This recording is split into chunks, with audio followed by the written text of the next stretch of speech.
بسم الله الرحمن الرحيم والفجر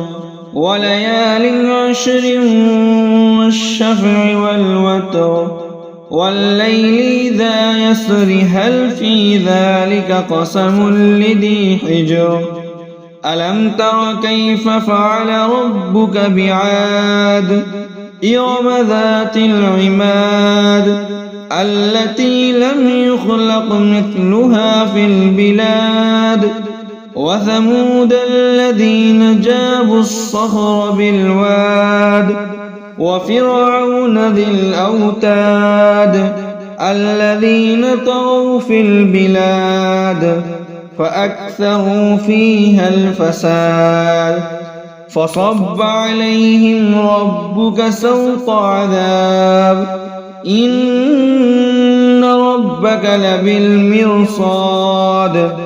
فأما الإنسان إذا ما ابتلاه ربه فأكرمه ونعمه فيقول ربي أكرمن وأما إذا ما ابتلاه فقدر عليه رزقه فيقول ربي أهانن كلا بل لا تكرمون اليتيم ولا تحاضون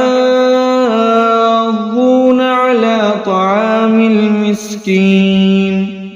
وتأكلون التراث أكلا لما وتحبون المال حبا جما كلا إذا دكت الأرض دكا دكا وجاء ربك والملك صفا صفا وجيء يومئذ